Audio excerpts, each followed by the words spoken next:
அதிமுக கூட்டணி வெற்றி பெற வாய்ப்புகள் இருக்கு. எந்த தலைவர் ஆட்சிக்கு வந்தா தமிழ்நாடு வளர்ச்சி அடையும் என்ற கேள்விக்கு இபிஎஸ் 30% சொல்லியிருக்காங்க. பிரச்சாரத்துல இப்ப யார் கலக்கக்கூடிய தலைவராக இருக்கிறாங்க அப்படின்னு மக்கள்கிட்ட கேட்கும்போது இபிஎஸ் 32%, ஸ்டாலின் 27%, சீமான் 16%, விஜய் 12%. சிறந்த எதிர்கட்சி தலைவர் யாருன்னு சொல்லும்போது இபிஎஸ் 46% மக்கள் சொல்லியிருக்காங்க. கொடுத்த வாக்கை காப்பாற்றக்கூடிய தலைவர் யாருன்னு சொல்லும்போது இபிஎஸ் 31%, ஸ்டாலின் 27%. எதிர்கட்சி பூசல்னாலவே அந்த காங்கிரஸ் செலுப்புறதுக்கு டவுட் தான் அப்படிங்கிற இடத்தை தாண்டி அதிமுக சேர்ந்த பழனிவர்கள் முதன்மை எடுத்திருக்கிறார். அதிமுக ஜெயிப்பது உறுதி. அதாவது இந்த சிபிஆர்ஓ சர்வேல நாம மக்களிடையே பணியில மட்டும் கணக்கு பண்ணாம மக்களிடையே வீடுக்கு வீடு சென்று அவர் 234 தொகுதியிலுமே மக்களுடைய மனநிலை என்னவா இருக்கு, மக்களுடைய நம்பிக்கை எந்த ஆட்சியில இருக்கு அப்படின்னு பார்த்தோம். அந்த கருத்துக்களுக்கு மாவட்ட வாரியாக எந்தெந்த கட்சிகள் எந்தெந்த கட்சிகளுக்கு மக்கள் ஆதரவு தெரிவிக்கிறாங்க. திமுக கூட்டணியில் அங்கம் வகிக்கக்கூடிய சிபிஎம் வெர்சஸ் அதிமுக என்ற கூட்டணியில அதிமுகவுடைய குப்பன் அவர்கள் வெற்றி பெறுகிறார். சென்னையில எடுத்துக்கிட்டீங்கன்னா சென்னையில தான் ஒரு மிகப்பெரிய ஒரு கடுமையான இழுபறி போட்டிகள்லாம் இருக்கக்கூடிய தொகுதியாக மாறி இருக்கு. அதுல குறிப்பா அதிமுக, அதாவது ஆர்கே நகர்ல பாத்தீங்கன்னா ஒரு இழுபறியான இதாக இருந்துச்சு. மக்கள் புதிதாக வந்திருக்கக்கூடிய தாவேகாவுக்கும் ஆதரவு தெரிவிச்சிருக்காங்க, திமுகவுக்கும் ஆதரவு தெரிவிச்சிருக்காங்க, அதே போல அதிமுகவுக்கும். சோ எல்லாமே ஈக்குவல் லெவல்ல இருக்கும்போது அதுல முதன்மையா இடத்துல பிடிக்கும் போது ராஜேஷ் என்பவர், அதிமுகவை சேர்ந்த ராஜேஷ் அவர்கள் முதன்மையான இடத்தை அங்க பிடிக்கிறார். திருவிக்கா நகர்ல ஒரு கடுமையான போட்டி தான் திமுகவுக்கும் அதிமுக கூட்டணி அங்கம் வகிக்கக்கூடிய பொற்கொடி ஆம்ஸ்டாங்க்கு நிறைய அங்க மக்கள் அந்த படுகொலை, அதாவது ஆம்ஸ்டாங்குடைய படுகொலைக்கு பிறகு மக்கள் ஓரளவு அந்த ஆம்ஸ்டாங்க்கு ஆதரவு கொடுக்கிற வகையில அங்க ஆம்ஸ்டாங்குடைய மனைவி பொற்கொடி அவர்கள் அது முதன்மை இடத்தை பிடிக்கிறார். எக்மோர்ல தமிழன் பிரசன்னா மற்றும் அபிஷேக் ரங்கசாமி, தாவேக்காவலர் ராஜ்மோகன், நாம் தமிழர் சரண்யா அவர்கள்ல அபிஷேக் ரங்கசாமி தமிழ் பிரசன்னாவை பின்னிலைப்படுத்தி அங்க அதிமுக முன்னிலை பெறுகிறது. அண்ணா நகர்ல அதிமுக கோகுலேந்திரா, தியாகராயர் நகர்ல ராஜா அன்பழகன், சத்யநாராயணன், இதுல அதிமுகவை சேர்ந்த தி நகர் சத்யா அவர்கள் முதன்மை இடம்பிடிக்கிறார். வேளச்சேரியில இந்த அளவு கடுமையான சூழல், ஏற்கனவே அசன்மோட சிட்டிங் எம்எல்ஏ இருக்கிறாரு, இருந்தாலும் அந்த இடத்த அசோக் என்பவர் வேளச்சேரியில பிடிக்கிறார். அதாவது அதிமுகவை சேர்ந்த அசோக்.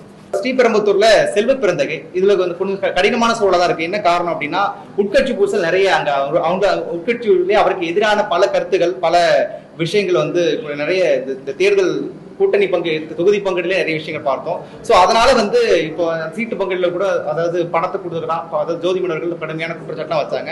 சோ அதனால உட்கட்சி பூசல்னாலவே அந்த காங்கிரஸ் செல்வப்பிறந்தையில் இந்த முறை செல்வப்பிறந்தைக்கு டவுட் தான் அப்படிங்கிற இடத்தை தாண்டி பழனிவர்கள் அங்க அதிமுக சேர்ந்த பழனிவர்கள் முதன்மை எடுத்திருக்கிறார். இப்போ கொங்கு மண்டலத்துல எத்தனை சதவீதம் மக்களுக்கு எத்தனை சதவீதம் மக்கள் ஆதரவு தருவான்னு பார்க்கும்போது அதிமுகவுக்கு 49%, திமுகவுக்கு 27%, நாம் தமிழர் கட்சிக்கு 3%, தாவேகாவுக்கு 14%. மத்திய தெற்கு மண்டலத்துல அதிமுகவுக்கு 35%, திமுகவுக்கு 33%, நாம் தமிழர் கட்சிக்கு 3%, தாவேகாவுக்கு 12%. பிரச்சாரத்துல இப்ப யார் கலக்கக்கூடிய தலைவராக இருக்கிறாங்க அப்படின்னு மக்கள்கிட்ட கேட்கும்போது இபிஎஸ் 32%, ஸ்டாலின் 27%, சீமான் 16%, விஜய் 12%. சிறந்த எதிர்கட்சி தலைவர் யாருன்னு சொல்லும்போது இபிஎஸ் 46% மக்கள் சொல்லியிருக்காங்க. சட்டம் ஒழுங்கு யார் ஆட்சிக்கு வந்தா சரியாகும் அப்படின்னு ஒரு கேள்வி முன்வைக்கும் போது ஸ்டாலின் 27%, இபிஎஸ் 29%, விஜய் 26% சொல்லியிருக்காங்க. திமுகவை நேருக்கு நேராக இருக்கக்கூடிய சிறந்த தலைவர் யார் அப்படின்னு முன்வைக்கும் போது இபிஎஸ் 37%, விஜய் 32%, நாம் தமிழர் கட்சி 18%. திமுக மீண்டும் ஏன் ஆட்சிக்கு வரக்கூடாதுன்னு நினைக்கிறீங்க அப்படின்னு சொல்லும் போது நிறைய காரணங்கள் முன்வைக்கிறாங்க. மக்கள் சொல்றது வாரிசு அரசியல் திமுக நிறைய இருக்கு, ரொம்ப அதிகமாவே இருக்கு அப்படின்னு சொல்றாங்க. சட்ட ஒழுங்கு சரியில்லை அப்படிங்கிற சொல்றாங்க. பெண்களுக்கு பாதுகாப்பு இல்ல, இந்த ஆட்சியில கொஞ்சம் ரொம்ப அதிகமாவே இருக்கு அப்படிங்கிற மாதிரி சொல்லியிருக்காங்க. கொடுத்த வாக்கை காப்பாற்றக்கூடிய தலைவர் யாருன்னு சொல்லும்போது இபிஎஸ் 31%, ஸ்டாலின் 27%, 10,000 இபிஎஸ் கூட 10,000 நல்ல திட்டம் தான் அப்படின்னு சொல்லி அந்த திட்டத்தை 27% ஆதரிச்சிருக்காங்க. எந்த தலைவர் ஆட்சிக்கு வந்தா தமிழ்நாடு வளர்ச்சி அடையும் என்ற கேள்விக்கு இபிஎஸ் 30% சொல்லியிருக்காங்க, ஸ்டாலின் 28% சொல்லியிருக்காங்க, விஜய் 21%, சீமான் 9%. இப்படி பல்வேறு கேள்விகளை தான் முன் வச்சதுல நமக்கு இந்த மாதிரியான கணக்கெடுப்பு வந்திருக்காங்க. இப்போ நம்முடைய அந்த மாவட்ட வரைக்கும் நம்ம எடுத்த அந்த தொகுதியில திமுக கூட்டணி 109 இடங்களையும் அதிமுக கூட்டணி 121 இடங்களையும் பெறுகிறது. தாவேகா வந்து 4% பெறுகிறது. இதுல சிட்டிங் அமைச்சரா இருக்கக்கூடிய ரகுபதி, திருமயம் ரகுபதிக்கு அங்க கடுமையான போட்டி நிலவுறது. அங்க வந்து வைரமுத்து அவர்கள், அங்க அதிமுகவை சேர்ந்த வைரமுத்து அவர்கள் முன்னிலைப்படுத்தார். அதே போல கீழ்பெண்ணாத்தூர்ல பிச்சாண்டி அவர்கள், இப்ப இருக்கக்கூடிய துணை சபாநாயகர் பிச்சாண்டி அவர்கள் வந்து அந்த இடத்தை ரீப்ளேஸ் பண்ணி ராமச்சந்திரன் அதிமுக அவர்கள் முன்னேற்படுகிறார். ஏன்னா மக்கள் சரியா சந்திக்கல, மக்களோட தொடர்பு அவர் கம்மியா இருக்கு அப்படிங்கிற காரணத்துக்காக அங்க அவருக்கு ஆதரவு வந்து குறைவா சொல்லியிருக்காங்க. அதே போல இப்ப கூட்டணி கட்சிகள் அதிமுக திமுக எத்தனை சதவீதங்கள் பெறுகிறது, அதாவது எத்தனை ஓட்டுகள், அதாவது எத்தனை தொகுதிகள் வின் பண்ணுதுன்னு பார்க்கும்போது அதிமுக கூட்டணியில தமிழ்நாடு மக்கள் முன்னேற்ற கழகம் ஜான் பாண்டியன் அவங்களுடைய மனைவி பிரசிலா பாண்டியனுக்கு ஒரு தொகுதி பெற்று அவங்க ஒரு தொகுதி, பாமக 10 தொகுதியில இந்த முறை 18 தொகுதியில 10 தொகுதியில அவங்க வின் பண்றாங்க. அதுபோல தமிழ் சமாஜ் பார்ட்டி பொற்கொடி அம்ஸ்டாங் ஒரு தொகுதி, கேவி குப்பத்துல நம்ம ஜெகன்மூர்த்தி அவர்கள் வந்து ஒரு தொகுதி, பிஜேபி இந்த முறை 5 தொகுதிகளை பெறுகிறது, அமமுக வந்து 2 தொகுதிகளை பெறுகிறது.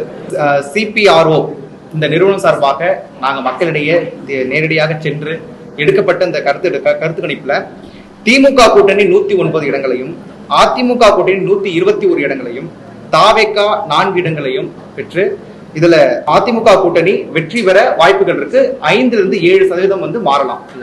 234 தொகுதிகளையும் நாங்க எப்படி சர்வேவே முதலில் எடுத்தோம்னு சொல்லிடுறேன். 440 பேர் ஒரு தொகுதியில எடுக்கிறோம் அப்படின்னா அந்த 440 நாங்க கேட்டகரியா சொன்ன மாதிரி பிரிச்சுக்கிறோம். மூதாட்டிகள், இளையோர்கள், அதிலையும் படித்தவர்கள், வேலைக்கு செல்லக்கூடியவர்கள், தொழில் செய்யக்கூடியவர்கள், அன்றாடம் காட்சிகள் இப்படின்னு எல்லாரையும் வந்து முதன்மைப்படுத்தி நாங்க ஒரு 440 பேர் எடுக்கிறோம்.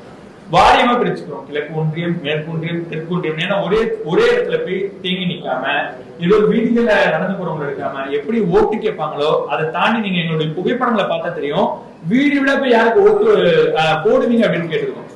அதாவது ஒரு வேட்பாளரை விட நாங்க போய் அதிகமா உழைச்சிருக்கோம் அப்படின்றத நீங்க போட்டோ பார்த்தாலே தெரியும், உங்களுடைய காணொலிகள் பார்த்தாலே உங்களால புரிஞ்சுக்க முடியும்.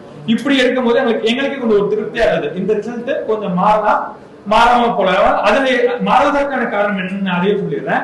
சில பேர்கிட்ட கேட்கும் போது அவங்க என்ன சொன்னாங்கன்னா, இன்னும் நாங்க முடிவு பண்ண எங்களுடைய வேட்பாளரை, நாங்க இன்னும் யாருக்கு போனோம் தெரியல, அங்க போய் நிப்போம், என்ன தோணுதோ அப்ப நாங்க அமைக்கிட்டு வருவோம் அப்படின்ற ஒரு மனப்பான்மையில எல்லாருமே இருக்காங்க.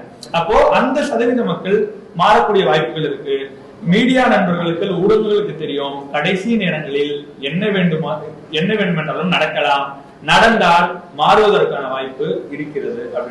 அப்படின்னும் போது நிறைய இடத்துல நாங்க அதிமுக சொல்லியிருந்தாலும் கூட நாங்க சதவீதம் கொடுத்துருக்கோம். அதிமுக ஜெயிப்பது உறுதி அப்படி இருந்தாலும் கூட கடைசி நேரங்களில் களம் மாறுவதற்கான வாய்ப்பு இருக்கு. அந்த இடங்களில் 3500 அதே மென்ஷன் பண்ணியிருக்கோம், நீங்க இது பண்ண தெரியும். 500 ஓட்டு வித்தியாசம், 1000 ஓட்டு வித்தியாசம், 2000 ஓட்டு வித்தியாசம்னு இருக்கு. அந்த இடத்துல அதிமுக அப்படின்னு சொல்லியிருக்கோம். இது மாறுவதற்கான வாய்ப்பு இருக்கு.